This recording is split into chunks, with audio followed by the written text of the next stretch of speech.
तो ये सबको हम लोग यहाँ डिस्कस करना है। पहले हम बात करते हैं फर्स्ट वन, एसिडिटी। तो यहाँ लिख लो कि आप it is defined for base. Define किसके लिए होगा? बेस के लिए डिफाइन होगा। डिफाइन किस तरह से होगा उसको देख लो आप। इसका पहला डेफिनेशन हो जाएगा it is equal to number of mole of OH minus given by 1 mole of base.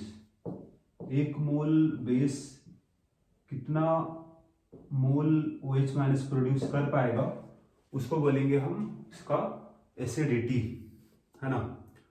फिर सेकंड इसका डेफिनेशन हो जाएगा it is equal to number of mole of H plus taken by 1 mole of base. 1 mole of base, एक mole base जो होगा कितना H plus से reaction कर पाएगा या फिर कितना मोल H प्लस को एक्सेप्ट कर पाएगा उसको बोलेंगे हम एसिडिटी। एग्जाम्पल देखो यहाँ पर आप सिंपल, जैसे अगर यहाँ बोलते हैं NaOH है, सिंपल सा, है ना, या फिर बोलते हैं कैल्शियम हाइड्रोक्साइड है। तो अगर बोला जाए आपका कि इस बेस का एसिडिटी क्या होगा, है ना, तो इसका 1 मोल अगर होगा तो OH भी 1 मोल बनेगा, मतलब इसका एसिडिटी 1 हो गया। कैल्शियम हाइड्रोक्साइड का अगर 1 मोल होगा तो इससे 2 मोल बनेगा OH माइनस, तो इसका एसिडिटी हो गया 2। ठीक है, ये तो आपको जनरली हुआ। अगर कंपाउंड दिया गया है तो वहां से हम देख के बता सकते हैं, लेकिन अगर रिएक्शन दिया गया है तो रिएक्शन से कैसे पता करोगे आप उसको देखो। सो रिएक्शन देखने से पहले अगर यहाँ बात करें हम कि this is defined for base, तो अगर आपको लिखना होगा बेस का इक्विवेलेंट मास, क्या लिखोगे आप? मोलर मास हो जाएगा बेस का बाई एन फैक्टर। तो एन फैक्टर आपका बेस के लिए क्या होता है? एसिडिटी होता है। तो यहाँ पर नीचे लिख सकते हो आप एसिडिटी, जो हम निकाल रहे हैं अभी आपका, है ना। इसी एग्जाम्पल यहाँ देखो, सपोज NaOH यहाँ लिखा गया प्लस HCl, रिएक्शन हुआ, बन गया NaCl प्लस वाटर। तो यहाँ से देख लो आप इस रिएक्शन में क्या हुआ है कि सोडियम हाइड्रोक्साइड आपका बेस हो गया, इसका एसिडिटी क्या होगा? तो इसने यहाँ पर देख लो कि OH माइनस को रिप्लेस कर दिया, मतलब OH माइनस को रिलीज किया। तो 1 मोल अगर 1 OH माइनस को रिलीज किया मतलब इसका एसिडिटी 1 हो गया। या फिर आप ऐसे भी बोलो 1 मोल ऑफ बेस जो है it react with 1 mole of H plus ion, है ना। 1 मोल का रिएक्शन हुआ 1 मोल के साथ, है ना। तो 1 mole of base react with 1 mole of H plus ion, इसीलिए इसका एसिडिटी 1 हुआ। एग्जाम्पल एक और देख लो, जैसे अगर बोला जाए आपको सपोज कैल्शियम हाइड्रोक्साइड है ना, प्लस HCl, क्या बनेगा? कैल्शियम क्लोराइड प्लस वाटर बनेगा। अगर इसको बैलेंस करो आप तो यहाँ आ जाएगा 2, यहाँ भी आएगा 2, रिएक्शन बैलेंस हो गया। अब अगर देखो इस बेस का एसिडिटी क्या होगा, तो यहाँ पर इसका 1 मोल जो है इसने कितना OH माइनस रिलीज किया? 2 OH माइनस। यहाँ देखो कैल्शियम के बगल में केवल Cl है, तो सारा का सारा OH माइनस रिलीज कर चुका है। तो 1 मोल होगा रिलीज किया होगा 2 मोल OH माइनस, एसिडिटी 2 हो गया। या फिर ऐसे बोलो कि 1 mole of base reacted with 2 mole of H plus ion, यहाँ से बना होगा H प्लस आयन, है ना, 2 मोल ऑफ H प्लस आयन, इसीलिए इसका एसिडिटी हो गया 2। एक रिएक्शन और यहाँ देख लो, सपोज सोडियम ऑक्साइड है प्लस HCl, क्या बनेगा? NaCl बनेगा प्लस बनेगा H2O। रिएक्शन बैलेंस करने के लिए आपको यहाँ 2 लिखना पड़ेगा, यहाँ पे 2 हो जाएगा, रिएक्शन बैलेंस हो गया। तो ये आपका metal oxide are basic in nature. ये आपका बेस हुआ तो इसका एसिडिटी क्या होगा? यहाँ से बता सकते हो आप कि अब इसके पास तो OH माइनस नहीं है, तो अब इसका सेकंड डेफिनेशन से मालूम चलेगा इसका एसिडिटी। तो क्या बोला गया था आपको सेकंड डेफिनेशन में कि अगर इसका 1 मोल है तो रिएक्शन कर रहा है कितना मोल H प्लस के साथ? तो यहाँ देख लो, यहाँ आपका पास 2 मोल बनेगा H प्लस, है ना। तो इसका 1 मोल रिएक्शन किया 2 मोल H प्लस के साथ, मतलब इसका हो जाएगा एसिडिटी 2 हो जाएगा। तो अगर आपको निकालना होगा इस सोडियम ऑक्साइड का इक्विवेलेंट मास, तो क्या निकलेगा, इसका मोलर मास लिख लोगे आप, मोलर मास m मान लेते हैं और एसिडिटी 2 है, तो ऐसे निकालोगे इसका इक्विवेलेंट मास। एग्जाम्पल एक और देखो, जैसे अगर बोला जाए आपको suppose sodium carbonate plus HCl है ना, और सपोज रिएक्शन हो रहा है आपका NaCl plus CO2 plus H2 हो रहा है। अगर बोला जाए यहाँ आपको कि क्या होगा इस सोडियम कार्बोनेट का एसिडिटी, तो सोडियम कार्बोनेट भी आपका बेस ही है ना, तो बैलेंस रिएक्शन को आप यहाँ 2 हो जाएगा और यहाँ भी 2 हो जाएगा, राइट, रिएक्शन बैलेंस आपका हो जाएगा, है ना। अब देखो, तो इसका 1 मोल जो है बेस का reacted with 2 mole of H plus, इसीलिए इसका एसिडिटी हो जाएगा 2। इसके पास OH माइनस नहीं है ना, इसीलिए आपको देखना होगा कितना मोल H प्लस रिएक्शन कर रहा है ना। फिर सेकंड बात करते हैं हम लोग, बी का मतलब क्या था, बेसिसिटी, है ना। अब ये क्या होता है, ये डिफाइन किसके लिए होगा, it is defined for acid, है ना। मतलब ये हुआ कि अगर लिखना होगा इक्विवेलेंट मास ऑफ एसिड, क्या लिखोगे आप, उस एसिड का molar mass of acid by acid के लिए डिफाइन होता है आपका बेसिसिटी, तो यही इसका एन फैक्टर होगा, नीचे लिखोगे आप बेसिसिटी। अब इसको डिफाइन कैसे करोगे देख लो, तो इसका पहला डेफिनेशन होगा number of mole of H plus ions produced by 1 mole of acid, right. या फिर क्या बोलोगे कि सेकंड डेफिनेशन क्या होगा इसका, number of mole of OH minus taken by 1 mole of acid. So आप यहाँ एग्जांपल देख लो, जैसे अगर बोला जाए आपको HCl एसिड है, H2SO4 एसिड है, HNO3 एसिड है, तो अगर ये आपका बनाएगा 1 मोल H प्लस आयन, तो इस एसिड का अगर डिफाइन करना होगा आपको बेसिसिटी क्या आएगा, तो 1 आएगा। 1 मोल HCl था और ये प्रोड्यूस करेगा 1 मोल H प्लस आयन, मतलब बेसिसिटी 1 होगा। H2SO4 अगर यहाँ देख लो, ये बना रहा है 2H प्लस और SO4 माइनस 2, तो इसके लिए क्या डिफाइन होगा बेसिसिटी, 1 मोल प्रोड्यूस करेगा 2 मोल H प्लस आयन, तो 2 हो जाएगा। यहाँ से बनेगा H प्लस और नाइट्रेट आयन NO3 माइनस, तो इसके लिए भी कितना डिफाइन होगा, 1 हो जाएगा। फिर आप यहाँ देख लो कि अगर लिखा जाए H3PO3 एंड H3PO2, तो अगर यहाँ देखो आप H3PO4 का कितना होगा बेसिसिटी, तो 3 H प्लस इसका रिलीज करता है ना, तो इसीलिए इसके लिए अगर लिखना होगा आपको, तो इसका लिए कितना होगा बेसिसिटी का वैल्यू 3 हो जाएगा, है ना। लेकिन अगर आप देखो H3PO3 में, तो ये आपका 2H प्लस रिलीज करता है ना, और ये बन जाएगा आपका HPO3 माइनस 2, तो इसके लिए कितना बेसिसिटी होगा, 2 होगा।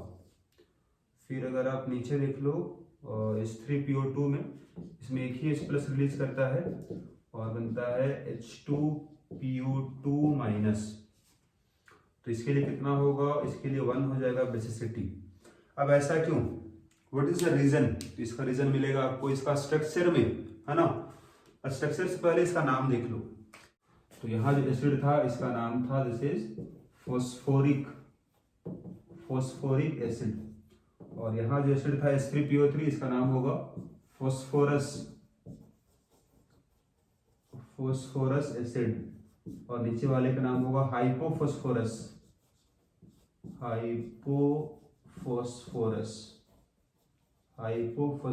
एसिड, है ना। अब इसका स्ट्रक्चर क्या होता है पहले उसको देख लो। फॉस्फोरिक एसिड जो होगा H3PO4 है ना, H3PO4, इसका फॉर्मूला था H3PO3 और ये था H3PO2 है ना। तो फास्फोरस का वैलेंस इलेक्ट्रॉन 5 है, तो 5 बॉन्ड तो फास्फोरस बनाता है। तो चलिए हम इसको एक साथ बना रहे हैं तीनों। तो एक यहाँ पे डबल बॉन्ड सब में होता है ऑक्सीजन के साथ, तो पहले इसको बना लो आप, ठीक है। उसके बाद इसमें और 3 ऑक्सीजन रह गया, 3 ऑक्सीजन यहाँ बनाओगे आप, ठीक है। अब इसमें 3 हाइड्रोजन भी है, तो वो जुड़ जाएगा ऑक्सीजन के साथ, राइट। यहाँ देखो, यहाँ 3 ऑक्सीजन में से 1 ऑक्सीजन तो बॉन्ड बना चुका है, 2 ऑक्सीजन रह गया, यहाँ 2 ऑक्सीजन बना लो आप। लेकिन हाइड्रोजन इसमें 3 है, तो 2 हाइड्रोजन तो चलो ऑक्सीजन से आ जाएगा, 1 हाइड्रोजन फास्फोरस से बॉन्ड बना लेगा, ठीक है। H3PO2, यहाँ 1 ही ऑक्सीजन अब रह गया जो बॉन्ड बनाएगा हाइड्रोजन के साथ, बाकी 2 हाइड्रोजन बॉन्ड बनाएगा फास्फोरस के साथ, है ना। तो अब आप रिलेट कर सकते हो यहाँ पे, आप इसका बेसिसिटी 3 आया था पहले वाले का। 3 क्यों था? क्योंकि इसमें 3 OH बॉन्ड था, 3 OH बॉन्ड था, इसीलिए इसका बेसिसिटी 3 आया था। इसमें केवल 2 होगा OH बॉन्ड, इसीलिए इसका बेसिसिटी 2 आया था। इसमें एक ही था OH बॉन्ड, इसीलिए इसका बेसिसिटी 1 है। इसका बेसिसिटी 1 है, इसका बेसिसिटी 2 है, इसका बेसिसिटी 3 है। ऐसा क्यों? इसका रीजन क्या होगा? तो जितना OH बॉन्ड होगा वहीं से बन सकता है H+ आयन। एसिड का मतलब क्या होता है? Which can produce H+ ion. तो जहां जहां बॉन्ड है ऑक्सीजन के साथ हाइड्रोजन का, वहीं से बनेगा H+ आयन। लेकिन अगर यहाँ देखो, यहाँ केवल 2 ही वैसा बॉन्ड था, इसीलिए यहाँ से केवल 2 बना पाया था H+ आयन, यहाँ देख लो। और H3PO2 वाले में केवल 1 ही OH बॉन्ड है, इसीलिए यहाँ पर 1 ही बनेगा H+ आयन, है ना। ऐसा इसीलिए क्योंकि oxygen is more electronegative element. तो अगर ज्यादा इलेक्ट्रोनेगेटिव होगा तो बॉन्ड पेयर को अपनी ओर अट्रैक्ट कर लेगा, तो आसानी से H+ बन जाएगा। इसीलिए आपको यहाँ देखना होगा, कोई भी अगर एसिड होगा H+ कब बनाता है? जब उसका बॉन्डिंग होगा किसी इलेक्ट्रोनेगेटिव एटम के साथ। तो यहाँ जो पीएच बॉन्ड है, ये बॉन्ड आपका वाटर में आयोनाइज नहीं होता है, मतलब ये H+ नहीं बना पाता है। यहाँ 2 ऐसा बॉन्ड है जो आयोनाइज नहीं हो पाता है वाटर में, इसीलिए हम बोलते हैं इसका बेसिसिटी केवल 1 होगा। जो कैसे होगा? तो जो OH बॉन्ड है वहीं से बनेगा H+ आयन। तो जो यहाँ पर बताया आपको, हम इसको आप ध्यान रखना, रिएक्शन वाले पार्ट को और इसका स्ट्रक्चर को, क्योंकि स्ट्रक्चर में ही इसका आंसर है, राइट। फिर यहाँ पर एक होता है बोरिक एसिड, है ना, H3BO3, this is boric acid. तो यहाँ बताना है आपको इसका बेसिसिटी क्या होगा, है ना। तो हम किसको बोलते हैं? एसिड। उसको हम बोलेंगे एसिड जो बनाएगा H+ ion in aqueous solution. मतलब इसको डिसॉल्व कर दो वाटर में आप, तो कितना H+ बना पाएगा, वही इसका हो जाएगा बेसिसिटी, है ना। तो जैसे अगर यहाँ हम H3PO3 है, इसको हम लिखते हैं इस तरह से भी, दिस इज BOH3, है ना। तो जब इसको हम डिसॉल्व करते हैं वाटर में, तो क्या होता है ना, H2O यहाँ पर है, तो इट विल फॉर्म BOH4 और H+ बनाता है 1, है ना। अब ये रिएक्शन ऐसा क्यों हुआ उसको समझो यहाँ पहले आप। तो जो बोरिक एसिड आपके पास है, boric acid is example of Lewis acid. कैसा एसिड है? It is example of Lewis acid. किसको बोलते हैं लेविस एसिड? तो विच एक्सेप्ट इलेक्ट्रॉन पेयर, है ना, उसको बोलते हैं लेविस एसिड। वैसे आपको हम बताएंगे इसको हम आयन इक्विलिब्रियम में। अभी बस यहाँ जान लो, which can accept electron pair, उसको बोलेंगे हम लेविस एसिड, है ना। मतलब जिसमें इनकम्प्लीट ऑक्टेट होगा, ठीक है। तो यहाँ पर बोरोन के पास इनकम्प्लीट ऑक्टेट है, केवल यहाँ 3 ही बॉन्ड आपको मिलेगा। आप यहाँ देख लो इसका स्ट्रक्चर वाले पार्ट को, इसमें केवल 3 ही बॉन्ड होता है।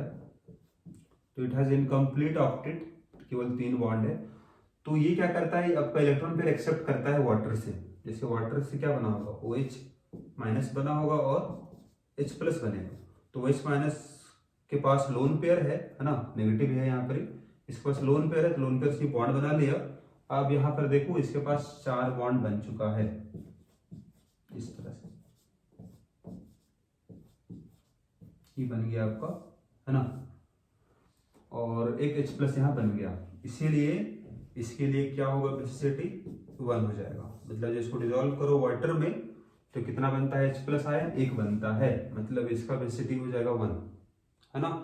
तो यहाँ कुछ रिएक्शन हम देख लेते हैं। जैसे एग्जांपल है आपका H3PO4, है ना, प्लस NaOH।